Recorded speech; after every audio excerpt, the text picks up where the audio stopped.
선생님 조금 낮추면 안 될까? 한 5cm 더. 자, 찍겠습니다.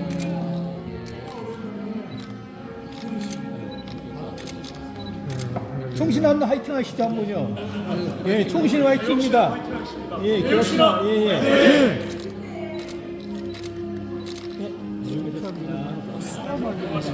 사랑해 주셔서요.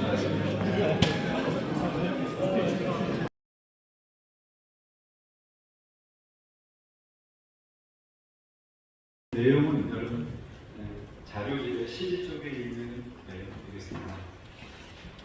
이 내용을 다시 한번 보시면서 생각해보는 시간을 갖도록 하겠습니다. 제게 주어진 시간이 한 30분 정도, 30분 정도 제가 시간을 잘 적절하게 활용해서 우리 장문생 목사님이 시간을 잘 지키는 분으로 유명하시더라고요. 지금 한국대여신학교에 설교를 오셨는데 많은 교수님과 총장님들이 너무 기뻐하셨습니다. 시간을 잘 지키시더라고요. 정말 귀한 곳이구나 생각이 들었습니다. 우리 지금 40분인데요. 11시 10분 정도를 목표로 시간을 발전하도록 하겠습니다.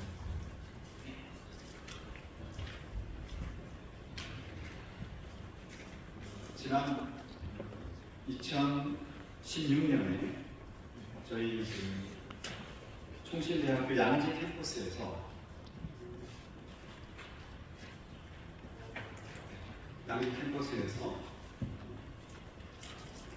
아시아 신학 연맹 총회 및 컨퍼런스가 열린 적이 있습니다.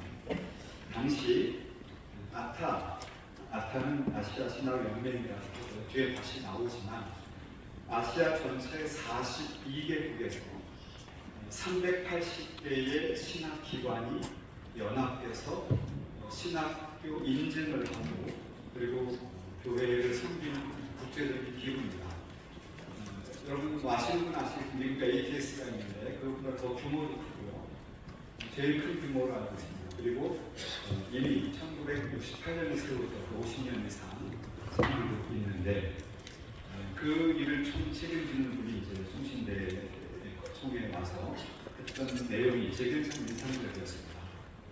현재 아시아 교회들은 글로컬한 문제 속에서 직면해 있다는 것이죠. 아시아가 어디까지가 아시아인지 또 아시아에 거주한다고 해서 아시안이라고 말할 수 있는지 그리고 나라마다 너무 다양하다는 거죠.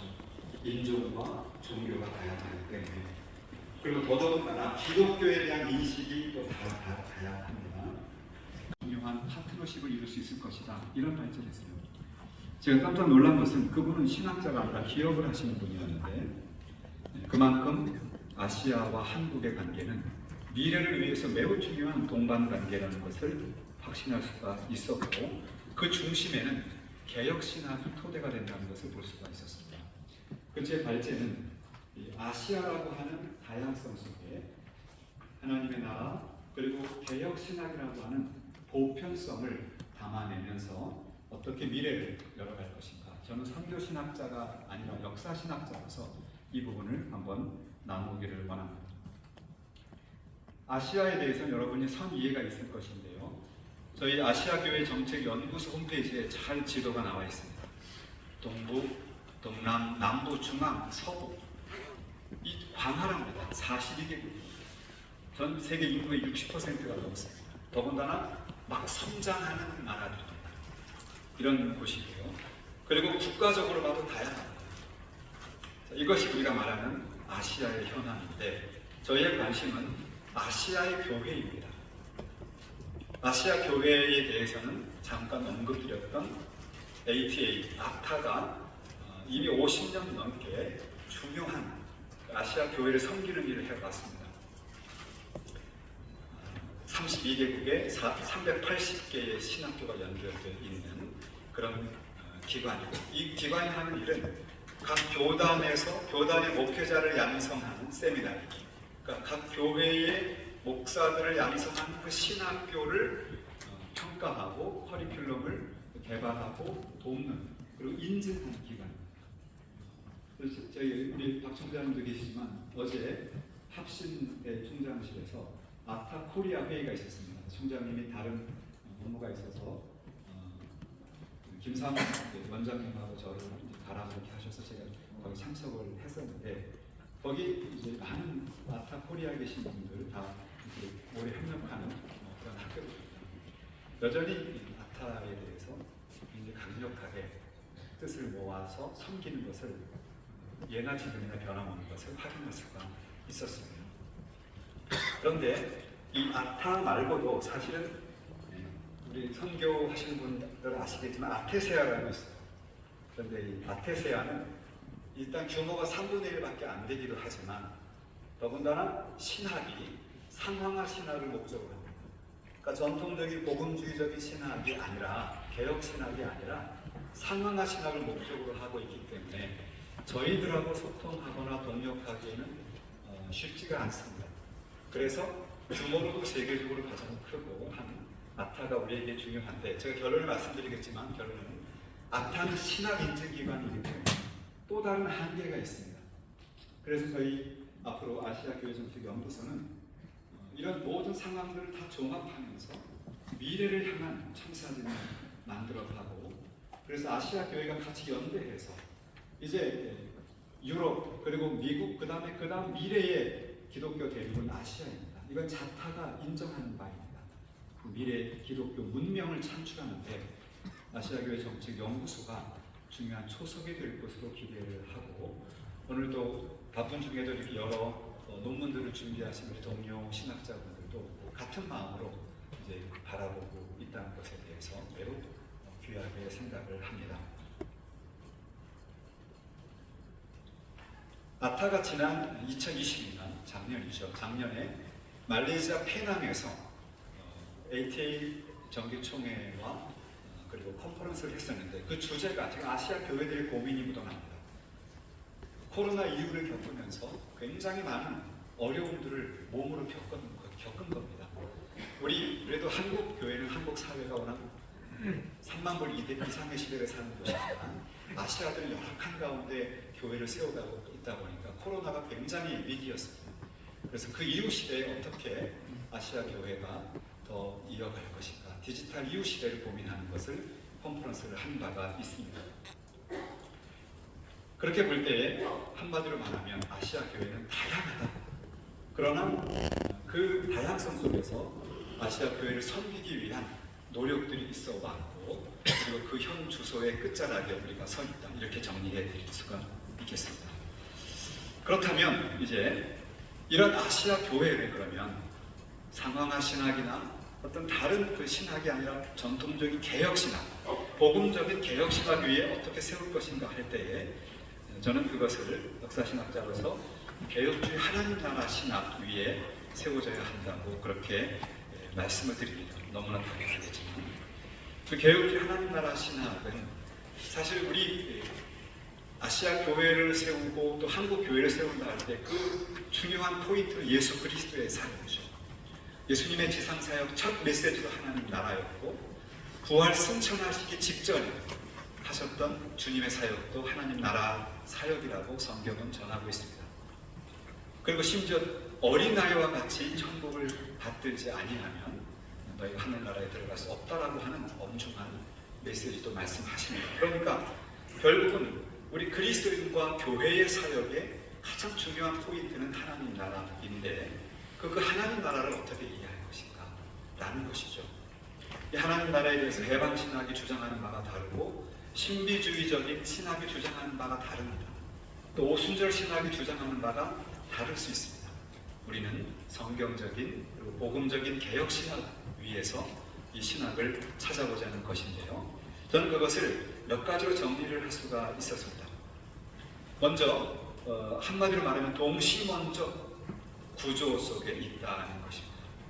이 그림을 보시면서 보시면 이해가 쉬울 텐데요. 그 중심에는 나라고 하는 개인이 먼저 예수 그리스도의 십자가를 통한 구원, 죄 용서와 구원, 이 안으로 보면, 이 동심원의 안으로 보면 거기에서 시작합니다. 예수 그리스도의 십자가의 죄 용서하심과 구원하심. 그런데 그것이 그런 구원받은 성도들의 공동체가 바로 교회인데 거기에 대해서 칼빈은 한 걸음을 더 나갑니다. 이게 개혁신학의 특징인데요. 칼빈이 기독교 강론 3권 19장 15절에서 그런 얘기를 합니다.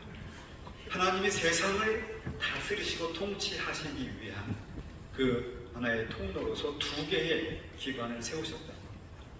하나는 교회고 하나는 국가입니다. 교회는 교회가 하는 역할이 있고 국가는 국가가 하는 역할이 있는데 이 둘이 마치 인간의 두 손이 있는 것처럼 이 두 손을 사용해서 하나님은 하나님의 나라를 세워 가신다고 칼빈은 이야기하고 있습니다. 그게 무슨 의미냐 하면 교회는 복음 선포와 하나님 나라 백성을 양육합니다. 그런데 아무리 교회에서 하나님 나라 백성을 양육하고 한다 할지라도 그분들은 월요일부터 토요일까지는 사회에 나가서 직장 생활을 하게 되죠. 사회가 국가 속에 살게 됩니다. 그러면 그들이 훌륭한 성도이면서도 어떻게 하면 훌륭한 시민, 어떻게 훌륭한 국민일 수가 있는가? 이것이 개혁신학의 질문입니다. 주일날만 성도가 아니라 평소에도 시민으로 살아갈 수 있는 이러한 하나님 나라의 거시성을 칼빈은 제시하고 있습니다. 이제 아까 앞에서 장 목사님이나 또 여러분들이 말씀하셨던 이 정책에 대한 것도 거기하고 연결됩니다. 결국 우리가 어떤 중장기적인 큰 그림을 그려내야 하는데 그것은 교회와 이 사회 안에서의 모든 것을 담아낼 수 있는 그런 입체적인 그림이어야 한다는 것이죠.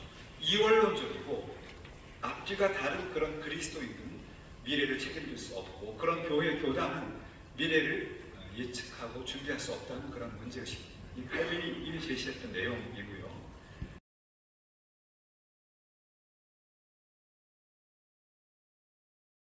유지되지 못하는 것을 보면서 하나님이 창조의 하나님이라는 것에 대해서 깊이 성찰하려 합니다. 그런데 이 개혁신학은 하나님 나라의 범주를 이 창조 세계까지도 확대해 주기 위해서 그리스도인과 교회가 미래를 준비한다고 할 때 보다 이 넓은 그림을 우리에게 제시해 주고 있다 이렇게 말합니다.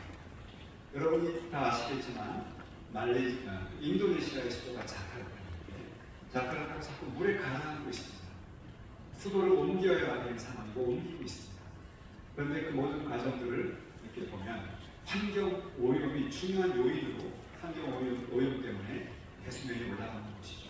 그런 것들이 중요한 요인으로 지적이 되고요. 그리고 특히 코로나를 겪고 난 이후에 우리는 이 문제도 앞으로 우리의 정책과 미래 속에 담아내야 하는 것으로 인지되고 있습니다.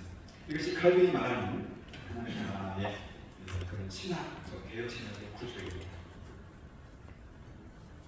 그래서 우리는 교회와 국가, 이 창조 세계를 모두가 통치하시는 하나님의 장엄하신 위대하신 전 우주를 다스리시는 하나님을 바라보면서 이제 하나하나 아시아 교회를 위한 정책을 우리가 추진해 나가게 되는 것입니다. 그러면 이제 아시아 교회 정책 연구소가 이렇게 정말 많은 분들의 기대 속에 출범하게 된 경험을 없었습니다. 그럼 저는 이제 역사신학자로서 그러면 우리가 과거에는 이런 일들에 대해서 무엇을 어떻게 해왔는가를 잠깐 돌아보는 시간을 갖기를 원합니다. 그래서 우리가 여러 역사적 사례를 통해서 그 장점 그리고 그 문제점을 냉철하고 그리고 아주 과학적으로 객관적으로 분석해서 미래를 준비할 수 있는 하나의 사례가 될 것으로 생각합니다. 첫 번째는 이 총신대가 레포백 아시아의 코디네이터 대학으로 선정된 것이죠. 2010년의 일입니다. 이것은 레포백이라고 하는 전 세계 180여 개의 파트너, 대학, 교단, 박물관, 연구소, 심지어 종교개혁 박사하는 그런 그 투어하는 기관까지 연대하는 기관이었는데 이 기관에서 총신대학이 아시아의 허브 역할을 했으면 좋겠다라고 제안을 했고 총신대가 그 역할을 하도록 그렇게 같이 협력하도록 되어졌습니다. 그 여러 사례에 대한 이야기들을 이런 자료집에 제가 다 담아드렸는데요. 국제적인 컨퍼런스와 여러 가지 그 전략 회의를 많이 했었습니다. 그리고 그 내용들이 이제 여러분 자료집에 있는 것이고요. 그때 자료들이 대한 사진들입니다. 이 회장은 헤르만 세일러라이스가 세계 발레학교 회장, 직전 회장이셨던 이고요. 지금도 송신이나 합신 고신을 계속 정기적으로 방문하면서 같이 코오퍼레이션을 하고 있는 우리 파트너입니다. 그리고 나서 이제 총회와 연결되는 것은 두 번째입니다. 총회 100주년 기념한 우리 대한민국 장례학동 총회 100주년 기념하는 국제학술대회를 2013년 5월에 개최한 바가 있었습니다. 이때 정말 큰 우리 교단, 이게 아마 어쩌면 교단과 통신이 코오퍼레이션한 그런 사례 가운데 하나가 될 것으로 생각을 합니다. 그래서 약 전 세계에서 35명 10개국에서 참석을 했고 67명의 학자들이 발표를 했고요. 아주 두꺼운 그런 자료 작고 발간이 되었던 그런 학자의 대회입니다. 그래서 이것은 이제 개혁 신학을 토대로 세계 중국과 세계 개혁 교회를 같이 연대하면서 하나님 나라를 섬겨보자라는 취지로 진행을 했었습니다. 그때 그 사진 자료입니다. 이때 이제 많은 전 세계 학자들이 충실되어 있고 우리 교단의 대표성 있는 우리 교단 임원분들과 이런 분들이 같이 통신과 연대해서 학술을 했었고요. 통신대 사단 캠퍼스 앞에서 관현악이 흘러나오는 정말 낭만적이었습니다. 흘러나오는 그런 학술 대회를 저희가 했었습니다. 양지에서도 이어졌었고요. 그리고 세 번째는 2014년에 그레이스라는 것이 출범이 되었습니다. 이 그레이스는 약자라는데요. Global Reform Alliance of Confessional Educators and Seminaries.입니다. 그러니까 결국은 이 신학 개혁 신학 고백을 하는 educators, 신학 교육이나 혹은 여러 세계관적 차원에서 다양한 학문들을 기독교적, 개혁주의적 관점에 하는 사람들과 신학교들이 모여서 이런 같이 연대하자라는 취지였는데 이것을 제안하신 분은 지금 미국 웨스트민스터에 있는 피터 릴베 총장, 웨스트민스터 신학교 총장은 이것을 제안하셨어요. 그래서 그때 한국 총신에 와서 회의를 하던 중에 이것이 제안이 되어서 출범이 되었습니다. 그래서 이 목적을 보시면 아시아가 들어갑니다. 그 이유는 전 세계 글로벌 개혁주의 교육자들과 신학교라는 말은 그 신학교가 배출하는 목사들이 있는 교단을 염두에 것이죠. 그래서 우리가 한번 섬겨보자, 글로벌하게 섬겨보자. 특별히 중국에 포커스를 두었는데 기본적으로 아시아입니다. 이런 포커스가 있었고요. 지난 2018년에도 그 그레이시스 운영위원들이 미국의 웨스트민스터 세계 칼빈 학회가 끝나고 나서 모였는데 사진에 보시면 미국 칼빈 세미나리에 줄 웨이든버리 총장도 같이 멤버입니다. 그레이시스 멤버고요. 피터 릴베 웨스트민스터 총장 그리고 이제 왼쪽에 있는 분은 그 퓨리탄 리포먼드 페어스가 세미나리의 총장이시기도 하고요. 그 다음에 벤자민 인탄 인도네시아에 있는 리포먼드 신학 총장이시고요. 그래서 이런 분들이 같이 우리가 고제시다 펠로우십을 가졌어요.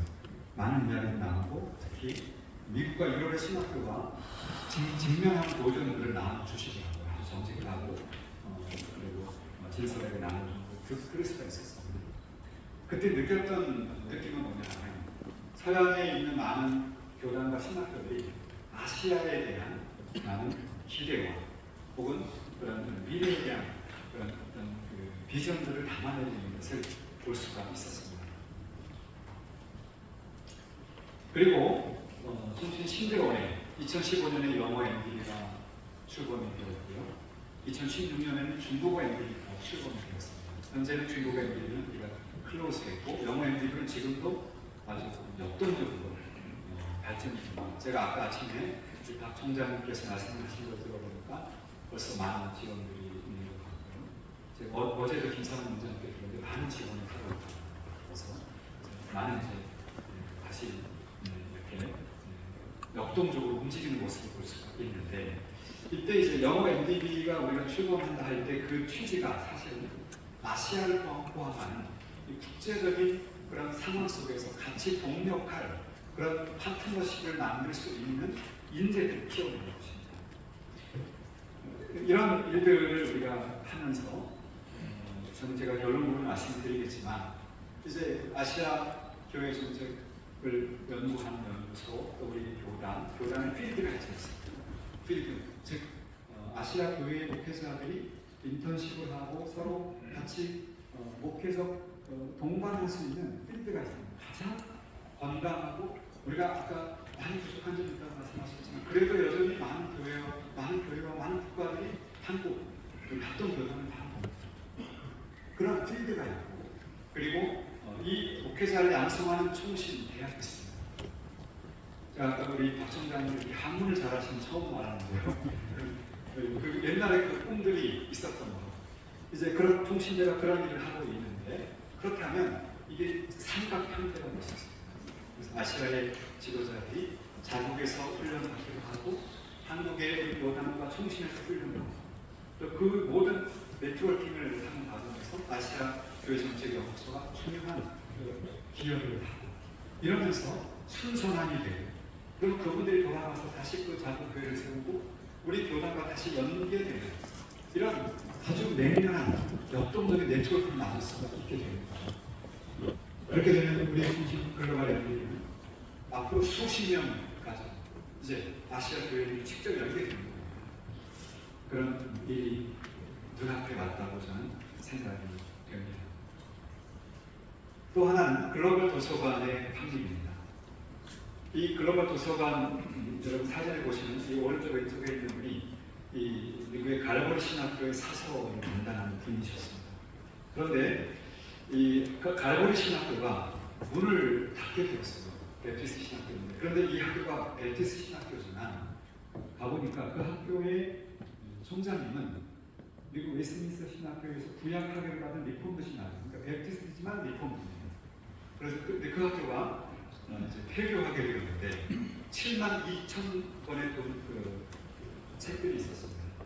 이걸 이제 보통 그냥 이렇게 서점에 팔면 비싸게 팔 수 있었는데 총신이 글로벌한 인재를 양성하고 또 우리 교단이 연대되어서 이제 세계교회를 섬기고 아시아교회를 섬긴다는 것들을 이분들이 인지하시고 정말 가장 기본적인 조건으로 총신에 책을 넘겨주셨고요. 7만 2천 권. 또 네이언 하리스라는 또 분이 가지고 계신 아주 고급 원서들 이런 것들이 총신 도서관에 들어와 있습니다. 들어오게 되었습니다.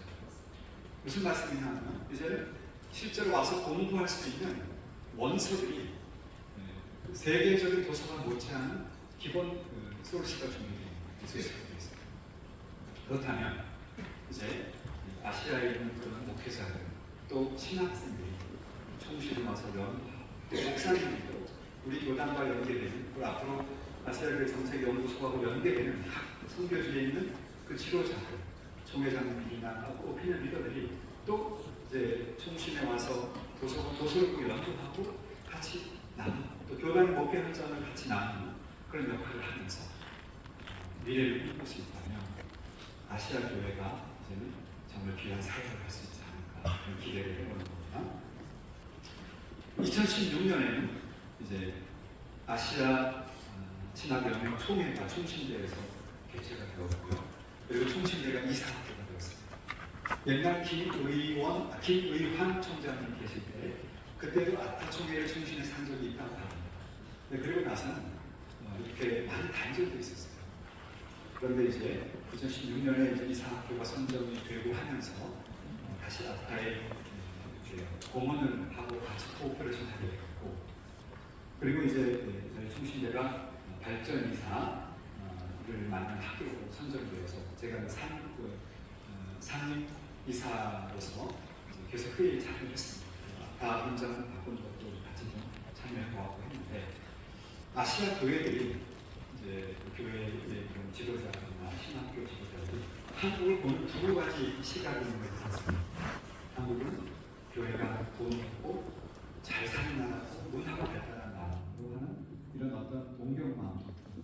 동시에 아시아 교회들과 같이 코오퍼레이션 하기에는 왠지 한국 교회가 좀 이렇게 같이 동지, 친구 의식보다는 이렇게 아시아 교회 보는 시간인 것으로 느끼는 걸 제가 느꼈어요. 저는 몰랐는데. 그래서 많은 걸 저도 이렇게 배우면서 앞으로 더 같이 동력해야 되겠다는 느낀 바가 있습니다. 자, 이 아까 그 보드 미팅 때 했던 모습인데요. 가보니까 정말 2, 3일 동안 내내 토론하고 회의하고 아시아 교회에 대해서 그걸 하고 있었습니다. 그걸 볼 수가 있었습니다. 자, 이제 결론입니다. 그런데 제가 남은 시간이 4분 정도 돼서 마무리 지키는데 저도 시간 정확히 지킵니다. 자, 이제 문제는 지금부터 나옵니다. 아시아는 현재와 미래가 공존하고 있어요. 미래라고 말하기에 현재가 앞으로 구만리 같은 현상입니다. 다양합니다.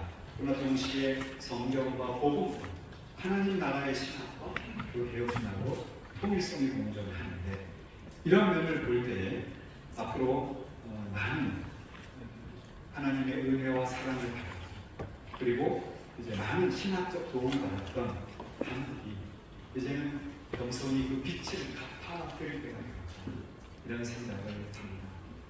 한국은 교회가 많이 부족하지만 그래도 많이 부흥했고 건강한 목회자들이 그래도 많이 곳곳에 계십니다. 그리고 오늘 모신 교수님들을 포함한 또 많은 훌륭한 세계적인 신학자들이 계십니다.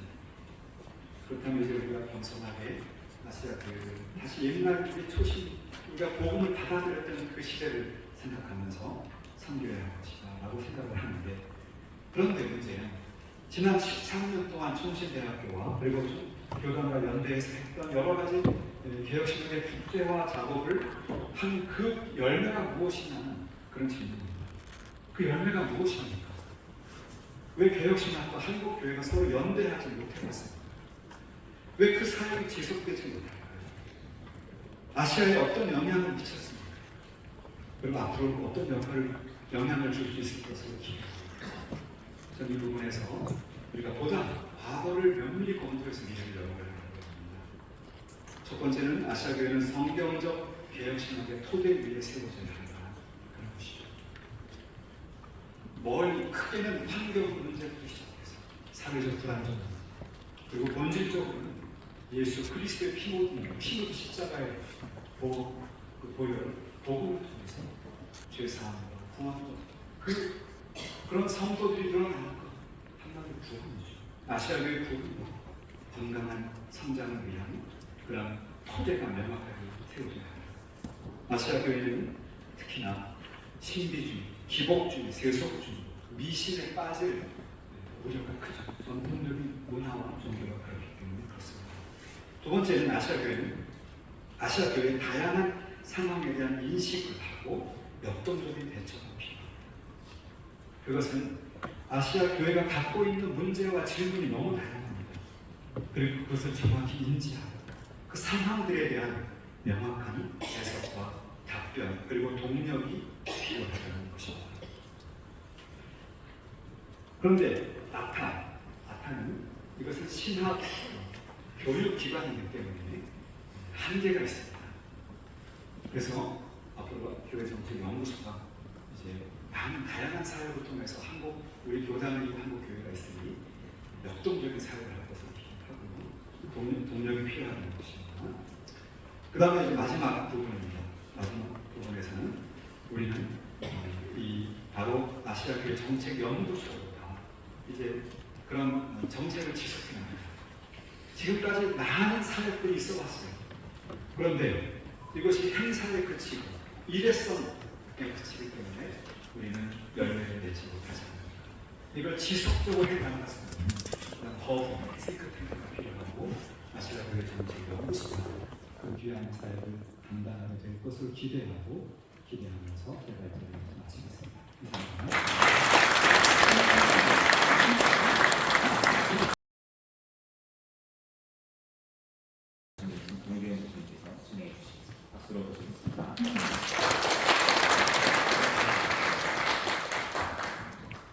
논평을 이렇게 높은 데서 하기는 처음이에요.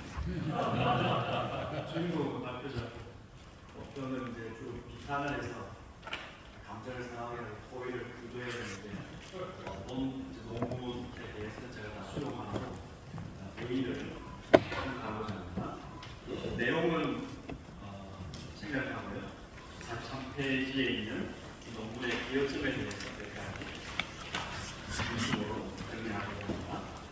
본 논문은 아시아 교회를 위해 다음과 같이 기여합니다. 첫째, 저자는 어거스틴과 칼빈의 유산이 하나님 나라 신학에 비추어 아시아 교회를 위한 개혁주의 하나님 나라 신학의 중요성을 주장합니다.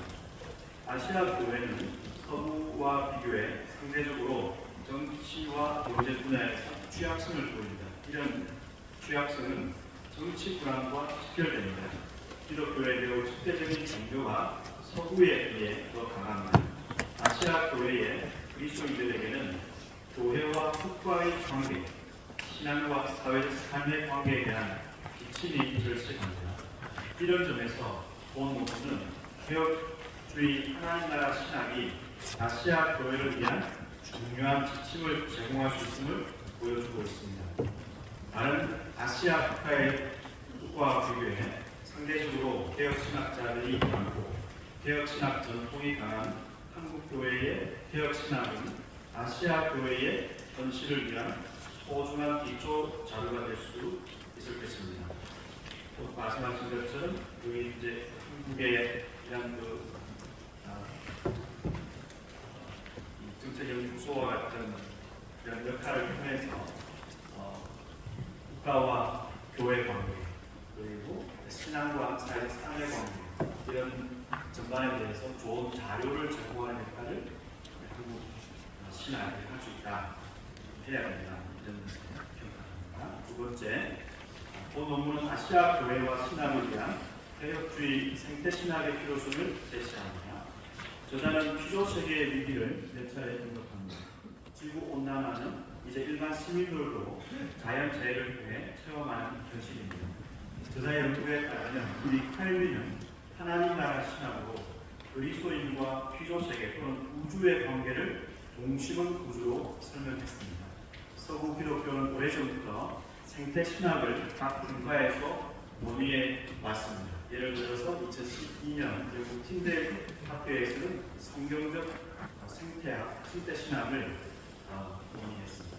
첫 번째 논평에서 언급한 것처럼 한국의 개혁주의 관점 또는 성경적 하나님 나라 신학은 격변하는 상황에 적용하는 아시아 교회의 신학적으로 이해할 수 있을 것입니다. 셋째, 13년 동안 총신대학교를 중심으로 전개한 개혁신학의 국제화 자금이 없어졌거나 약해진 현실은 지속성을 담보할 수 있는 연구기관의 존재가 필요함을 보여주는 실증적 사례입니다. 일치와 다양성의 관점에서 개혁신학의 고국화적으로 아시아 교회 연대가 중요합니다. 이런 점에서 아시아 교회 정책연구소의 역할은 의의가 있습니다. 마지막으로 개혁주의 하나님 나라 신학이 아시아 교회에 기여하기 위해서는 아시아 교회의 독특하게 드러나는 문화적 특징을 여러 각도에서 구조할 필요가 있습니다. 아시아 교회가 서구 기독교에 비해 상대적으로 강한 점도 있고 약한 점도 있을 것입니다. 예를 들어 개인주의는 서구 기독교의 약점이면서 성경을 오해하는 문화적 요인인데 아시아 교회에도 약점이 있습니다. 따라서 개혁주의 신학을 연구하고 대안으로 제시하기 위해서는 각 신학 분과의 학제적 연대가 이런 정책 연구소를 통해서 필요합니다. 신학적 대안과 경험적 회고를 중심으로 아시아 교회 정책 연구소의 정체성과 역할을 위해 좋은 자료를 제공한 교수님의 수고에 감사하면서 논평을 마치겠습니다.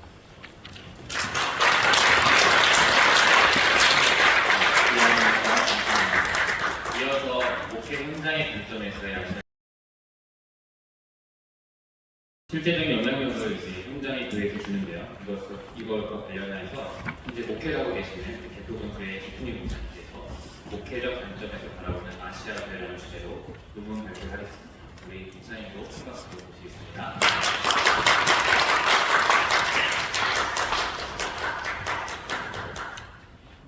서대공교회가 연구소를 또 발족을 하고 첫 번째 컨퍼런스에서 제가 이렇게 발표를 할 수 있게 된 것이 저희에게 굉장히 큰 영광입니다.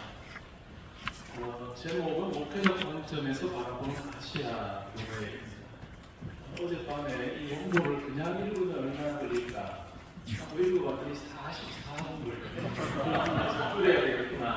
우리 장면들도 아시지만 제가 항상 교단에서 발표를 하게 되면 저는 항상 3분 일찍 끝낸다. 오늘 한번 해보겠습니다. 제가 이 제목을 정하고 제가 가졌던 고민 중에 하나가 제가 아시아 교회라고 하는 것에 대해서 얼마나 알고 있냐라고 하는 부분이었습니다. 물론 아시아 여러 나라를 방문해 본 경험이 있고 또 선교사님들의 선교 보고를 들은 적이 참 많습니다.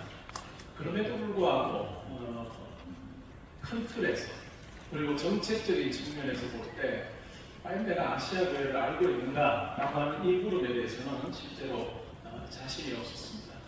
그러면서 이 글을 준비하면서 알게 된 부분도 많고 더듬어 보면 목회적 관점에서 아시아 교회를 살필 때 제가 드릴 말씀이 뭔가라고 생각을 하던 중에 제가 2007년부터 해서 한 16년 정도 함께 사역을 했던 선교단체가 떠올랐고 이 부분을 마지막 부분에 조금 소개를 하면 한국 교회와 중국 교회가 함께 할 수 있는 그런 하나의 모델은 되겠다 싶어서 그 부분을 마지막에 이렇게 다루었습니다. 한국 교회와 아시아 선교에 대한 부분을 한번 생각을 해보면 우리나라의 실질적으로 이 아시아 교회 그리고 아시아 신학과 관계돼서 상대적으로 그렇게 많은 책들이 출판이 되지 않았습니다. 그리고 전문가도 제가 볼 때는 그렇게 많지 않습니다. 물론 필드에서 열심히 뛰신 우리 선교사님들이 계시고 또 그분들의 역할을 통해서 아시아 교회가 세워지고 또 아시아 선교가 확장되는 것 같은 일은 있었지만 실질적으로 우리 한국 교회 안에서 이 아시아 교회와 선교와 관련된 전문가들이 얼마나 있는가라고 생각을 해보면 많지가 않은 것 같습니다. 그리고 안타깝게도 우리 교단이 이 부분에서 현저히 적다라고 하는 생각을 저는 하게 됐습니다. 2022년에 10월호에 목회와 신학이라고 하는 그 잡지에서 심층 기획으로 다룬 것이 한국교회와 아시아 선교라고 하는 주제였습니다. 이 주제 하에 6분이 실제로 글을 썼습니다. 물론 목회와 신학이기 때문에 아주 아카데믹한 글은 아니었지만 그러나 아시아 선교 그리고 신학 교회에 대해서 쉽지만 그러나 개발할 수 있는 참 좋은 글이었다라고 저는 그렇게 생각을 합니다. 그래서 그 내용을 제가 짧게 정리를 먼저 해드리려고 합니다. 케임브리지 대학에서 박사학위를 했던 물론 제가 영국 있을 때도 조금 뒤에 아마 공부하신 분들 많은데 장신대의 안교성 교수가 아시아 기독교의 역사라고 하는 글을 적었습니다. 그러면서 이렇게 시작합니다. 의미심장한 말인데요. 한국교회는 아시아의 위치에 있으나 아시아와 아시아 기독교에 대해서 잘 알지 못하며 아시아 교회로서의 정체성도 분명하지 않다. 한국교회가 아시아 교회를 잘 모른다라고 하는 이야기를 하고 있습니다. 그러니까 한국교회는 거시적인 측면에서 세계교회에는 관심이 많았습니다. 신학교의 많은 교훈을 보아도 과목들을 보아도 세계교회에 대한 관심은 참 많습니다. 역사 신학도 마찬가지고 여러 부분에서 그럼에도 불구하고 관심이 덜했던 부분이 바로 이 아시아에 대한 이해라고 할 수 있습니다. 그러다 보니까 오해를 합니다. 아시아 교회 아주 늦게 생겨났을 거다라고 하는 오해를 합니다. 오늘 장목생 목사님께서 말씀하셨지만 실제로 아시아의 선교는 초대교회로부터 시작됐습니다. 그리고 꽤 오랜 기간, 오래전부터 여러 나라의 복음이 전해졌죠. 그러나 활발하게 꽃을 피우지는 못했던 어떤 역사가 있습니다. 참 다양한 선교 세력이 있었죠. 그리고 그 중에 한국 교회가 아주 중요한 역할을 감당해 왔습니다. 이 부분에 대해서 안교성 교수가 적고 있습니다.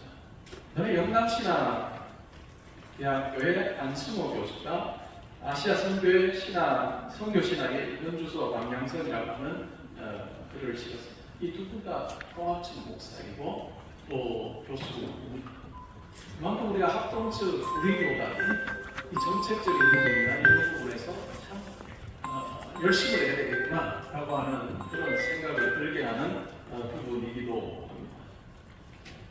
이 글에서는 실질적으로 아시아 인구 그리고 복음화 이율에 대해서 이야기를 하고 또 아시아 선교 신학이 어떤 것인가 하는 이야기를 하면서 토착과 문화 중시하고 정치적 해방을 중시하고 종교들 간의 평화로운 공존을 중시하는 그런 어떤 신학으로 묘사를 하면서 세상이 흡수되지 않지만 세상을 위해 아주 원론적인 그런 어떤 결론을 내리고 있습니다. 그 다음에 제가 관심을 꽤 많이 가졌던 그리고 곰곰이 생각해봐도 이것이 제 관심 속에 있었구나 라고 하는 것을 확인할 수 있었던 그것이 바로 아시아 선교지에서의 리더십 개발과 이양이라고 하는 글이었습니다. 이 장로회 신학교 선교 역사 교수인 변창욱 교수가 이 주제를 다뤘습니다. 실질적으로 한국을 생각을 해보면 우리 한국교회가 이만큼 성장할 수 있었던 그것은 서구의 선교사들이 와서 학교도 세우고 신학교도 세우고 교회도 세우고 여러 가지 단체를 설립한 그것으로부터 출발했다고 볼 수 있습니다. 근데 어느 시점이 됐을 때 서구의 선교사들은 한국의 목회자들에게 그 리더십을 자리를 물려주고 떠나는 그런 일이 있었습니다.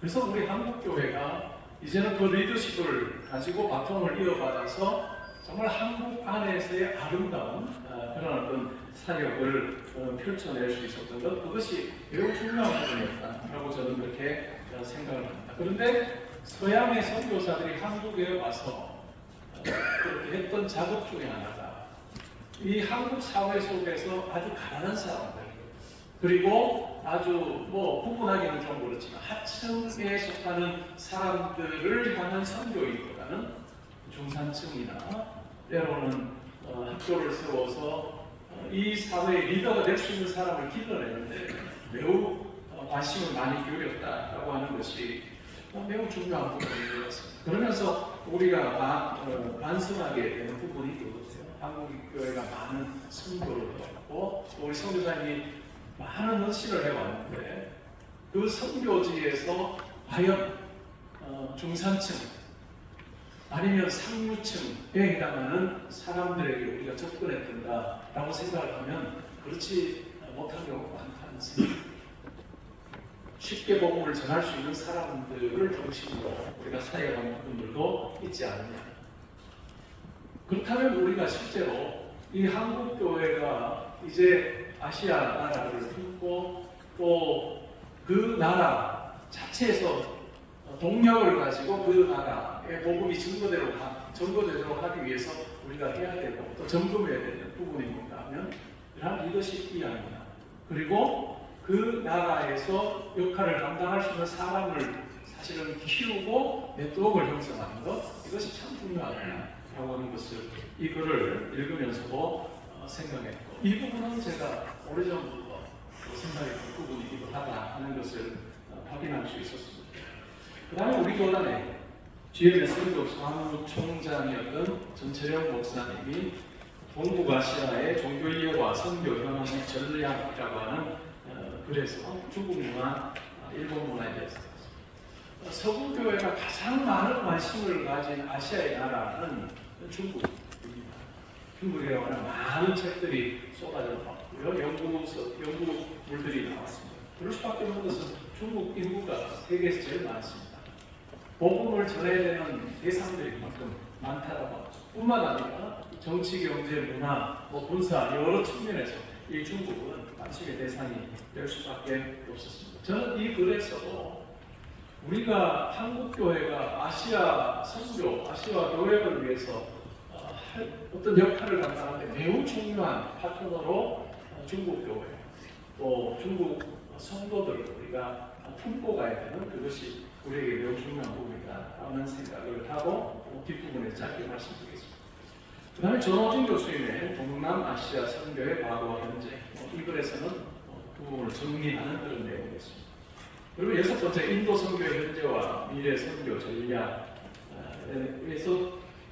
다루면서 인도라고 하는 그 지역의 어떤 힌두교 종교 문화 그리고 카스트 제도 이러한 부분의 어떤 특징이 있어서 실질적으로 한국 선교사가 가서 사역을 할 때의 어떤 어려움에 대해서 쭉 적으면서 가난한 하층 카스트에 초점 두기보다는 중산층과 상층 카스트를 겨냥하는 쪽으로 나가야 되는데 이것이 실제로 쉽지는 않다라고 하는 이야기를 하고 있습니다. 그래서 그 면에서는 한 선교사 한 분의 어떤 개인적인 어떤 접근이 아니라 때로는 교단이 뒷받침이 되고 또 연구소가 뒷받침이 되고 또 여러 연합하는 그런 어떤 네트워크들이 구성이 되는 것이 참 중요하겠구나 하는 생각을 하게 됐습니다. 그 다음은 이제 한국교회 선교의 과거와 현재입니다. 한국은 눈부신 발전을 했습니다. 근데 참 흥미로운 것은 제가 청년 때로 기억이 납니다. 1980년대 그때 세미나가 참 많았습니다. 그때 해외에서 오신 분들의 세미나에 참석을 해보면 한국교회가 이렇게 성장하는데 언젠가는 쇠퇴할 수도 있다 하는 그런 이야기를 항상 하고 계셨어요. 한국교회가 막 성장하던 그 시기에 과연 그런 일이 있을까라고 하는 생각을 했는데 이 자리에 계신 우리 모든 분들이 다 아시듯이 점점 한국교회는 힘든 상황으로 가고 있습니다. 세계에서 가장 낮은 출산율 그리고 다음 세대 복음화율이 현저하게 낮습니다. 이러한 위기 상황이지만 그럼에도 불구하고 하나님께서 우리 한국교회에 맡겨주신 사명, 선교라고 하는 사명은 계속해서 우리가 감당해야 하기 때문에 그러면 어떻게 감당해야 하느냐라고 하는 그 법이 아마 이 연구소의 어떤 발족으로 이어진 것 같습니다. 한국교회 선교사 파송 그것은 세계교회에서 2위에 해당할 정도로 많은 선교사를 파송하는 나라가 됐습니다. 그런데 안타까운 것은 이제는 정말 장기 선교사로 그렇게 나가려고 하는 사람 수가 점점 더 줄고 있다는 것입니다. 그 그래프에서도 보시듯이 50대, 60대 선교사님 비율이 60%를 차지합니다. 그리고 40대 이하가 40% 정도. 그 말로 15년, 20년 뒤면 정말 이 선교할 한국인 선교사가 정말로 현저하게 수가 적어지게 된다는 것을 우리가 확인할 수 있습니다. 얼마 전에 우리 교단에서 선교사님들 연금을 정말 들어드려야 되겠다라고 생각하고 대대적으로 500명, 1000명을 선교사 연금을 드는 그런 일을 해야 되겠다고 생각하고 실행에 옮긴 교회 목사님을 만난 적이 있습니다. 근데 그런 이야기를 했어요. 목사님, 근데 연금은 아무래도 30년 정도를 보호해야 했잖아요. 정말 30대 선교사를 찾기가 너무 어려웠습니다. 하는 이야기를 해준 것을 들은 적이 있습니다. 저는 해외에서 총장이나 아니면 해외 어떤 목사님들이 오면 제가 밥 친구로 불려나가는 경우가 많습니다. 그래서 이런저런 이야기를 많이 합니다. 근데 제가 그분들에게 항상 하는 이야기 중에 하나는 과연 당신들이 한국교회를 동반자, 파트너십으로 이해를 하고 있느냐라고 하는 이야기를 노골적인 이야기를 제가 하는 경우가 많습니다. 그리고 그 서양적인 어떤 그 우월을 하면 그것을 내려놓지 않으면 정말 하지 못할 거다. 그러면 제가 현실적인 이야기를 많이 합니다. 신학교들 사람 없어서 재정 안 돼서 정말 미국에 있는 신학교들이 캠퍼스 팔고 정말 다른 곳으로 이동하고 있는 그런 현실에서 왜 한국인 총장은 왜 안 세우냐? 제가 웃으면서 그 이야기를 합니다. 아마 제 생각에는 한국인 총장들이 이제 나올 거예요. 세계 여러 선교 단체에서도 이제는 한국인이 대표가 되는 일이 생길 것입니다. 그러나 그 기간은 저는 오래 지속되지는 않을 거다라고 하는 생각을 하고 있습니다. 왜냐하면 이것이 한국의 교회의 현실이기 때문에 그렇습니다. 그래서 저는 이 아시아 선교의 파트너로 한국교회, 중국교회 함께하는 것이 중요하다고 하는 생각을 하고 있습니다. 중국교회 성장하는 것은 분명합니다. 그러나 중국교회 수가 어느 정도 되는지 성도가 어느 정도 되는지, 선교사 수가 얼마인지, 신학교 수가 얼마인지는 참 모호합니다. 그 이유는 바로 특히 중국 교회는 삼자교회와 가정교회로 그렇게 우리가 구분할 수 있고요. 이 삼자교회는 정부에서 인정하는 도와주는 교회입니다. 그리고 가정교회는 정부의 통계 속에 잡히지 않는 그런 교회라고 할 수 있습니다. 삼자교회는 굉장히 역사적으로도 보면 반서양적이고 친정부적인 경향을 띠고 있습니다. 그리고 신학적으로 보면 자유주의적인 어떤 신학과 훨씬 더 가까운 교회라 할 수 있습니다. 반면에 가정교회는 친정부적이지 않고 복음주의 그리고 개혁주의 전통이 물론 딱 우리의 개혁주의라고 하는 그 틀에 다 들어오지는 않지만 그러나 복음주의 계열에 있는 그와 같은 분들이 이 가정교회를 시작했고 또 그렇게 그 맥이 이어져 오고 있습니다. 삼자교회의 경우는 농촌을 기반하는 경우가 많습니다. 그런데 가정교회의 가능성이 더 크고 또 수가 더 많을 것이라고 생각하는 이유 중에 하나는 중국 또한 도시화 현상이 아주 활발하게 일어나고 있습니다. 농촌을 떠나서 도시로 가는 그런 사람들이 참 많아지고 있는 거죠. 결국은 이 도시를 중심으로 하는 가정교회 그리고 통계는 잡히지 않는 공식적으로 중국에서 발표할 때 기독교 연수에 포함되지 않는 이 가정교회 성도들이 지금 더 많이 늘고 있다고 하는 것은 여러 통계를 내는 여러 단체들에서도 다 인정하는 부분입니다. 중국 인구 대비 기독교인 수 얼마냐라고 했을 때 의견이 분분합니다. 그러나 대체로는 한 1억 정도가 되지 않을까. 가정교회와 또 삼자교회를 다 합산했을 때 한 8천에서 8천만 명에서 1억 정도 되지 않을까라고 하는 이야기를 하고 있습니다. 그리고 이 수는 아마 더 커질 거다라고 하는 이야기를 하고 있습니다. 지금은 중국이 쉽지 않은 상황이라는 것은 이 자리에 계신 분들이 다 아실 것입니다. 중국 선교 열심히 하셨던 선교사님들이 추방되고 또 교회가 폐쇄되는 것 같은 일들이 일어나고 있습니다.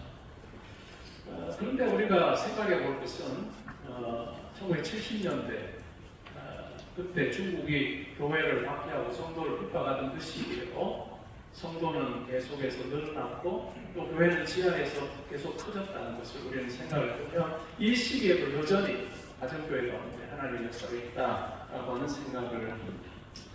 이러한 상황 가운데서 한국교회는 급격한 성장을 맛보았지만 이제는 약간의 정체 시기 그리고 약간의 실패를 경험하는 이 시기에 그럼 한국교회가 해야 할 일이 뭘까? 선교라고 하는 측면에서 생각해 보면 이제 자라고 있는 성장하고 있는 이 중국 교회 중국의 성도들과 함께 손잡고 아시아 교회를 섬기는 것이 참 중요하겠다라고 하는 생각을 하게 됐습니다.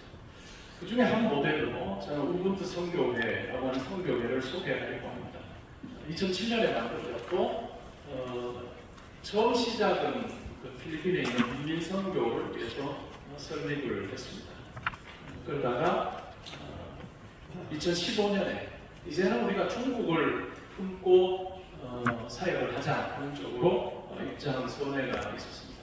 두 가지 목표가 있는데요. 하나는 중국 교회를 깨워서 세계 선교의 동역자로 삼자. 그러면서 매우 중요한 그룹으로 생각하는 것이 기독 실업입니다. 여러분 한국 교회에 한 1,000명 이상의 중국 기독 실업인들이 한국 교회에 와서 집회 참석하고 은혜 받고 돌아가는 일들이 참 오랜 기간 있었습니다. 우리 교단은 아니었지만 오살리 기도원에서 집회가 있으면 중국 각지에서 1,000명 이상의 기독 실업인들이 와서 은혜 받고 불을 받아가지고 중국으로 돌아가는 그와 같은 일이 있었습니다. 이 우분투 선교회는 그 중에 8가정과 연결이 돼서 사실 사역을 하고 있습니다. 이 굉장히 부자입니다. 한 도시의 큰 회사를 경영하고 있는 분들인데 이분들과 함께 이제 사역을 하고 있습니다.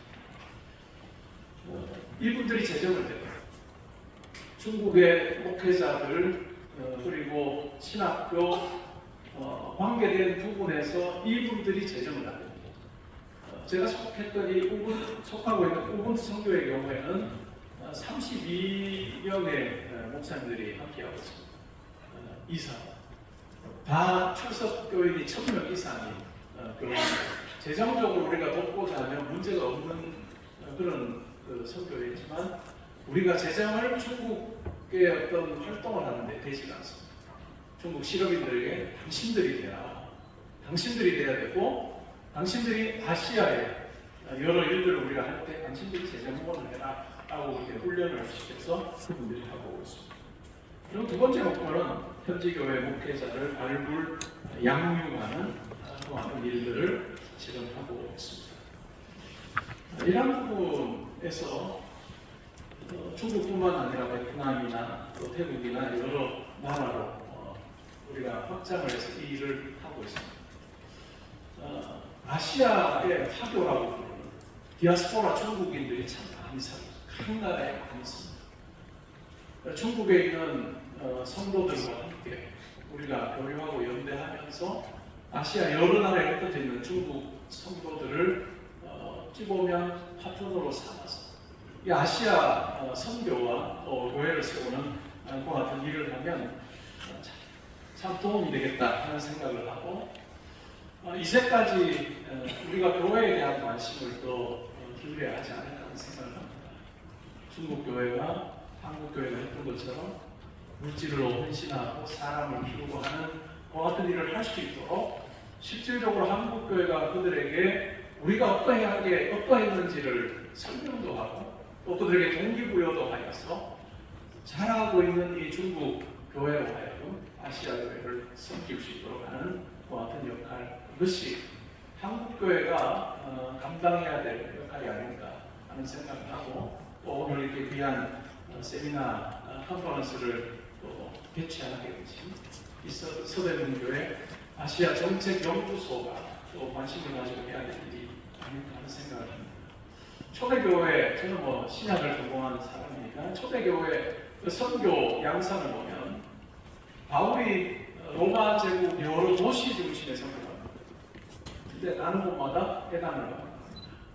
거기에는 헬라파 유대인들이 있었고 헬라파 유대인뿐만 아니라 유대교로 개종한 자들이 있었고 또 유대교로 개종하지 않았지만 이방인이지만 또 야훼 사상을 가지고 있었던 우리가 흔히 말하는 하나님을 경외하는 자들, 고넬료와 같은 가피어럴즈라고 우리가 부르는 그 그룹이 있었습니다.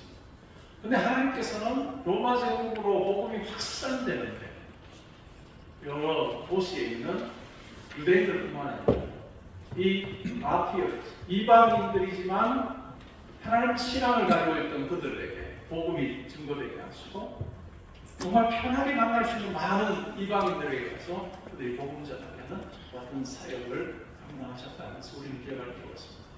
한국교회 또 이 자리에 계신 우리 선교사님들 또 이 자리에 함께하지 않은 우리 모든 선교사님들의 그 수고와 헌신으로 인해서 아시아에 많은 교회들이 생기고 성도들이 생긴 것은 사실입니다. 우리 교회는 그분들의 수고와 땀을 인정해야 할 것입니다.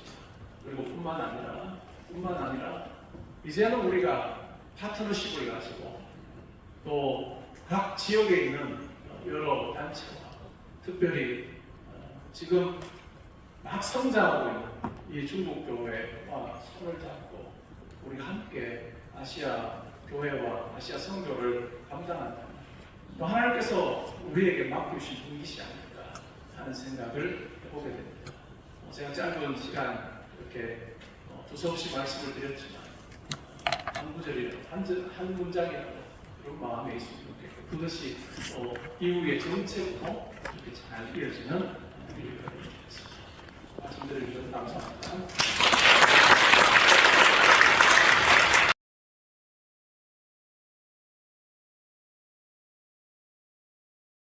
되었으니까 식사를 마치시고 1시까지 이루어지시면 오후에 또 다시 농민과 테라피를 참여하실 수 있습니다. 혹시 또 돌아가시는 분이 계시다면 중간에 식사 후에 3층에 현물이 준비되어 있으니까 참고해 주시기 바라고요.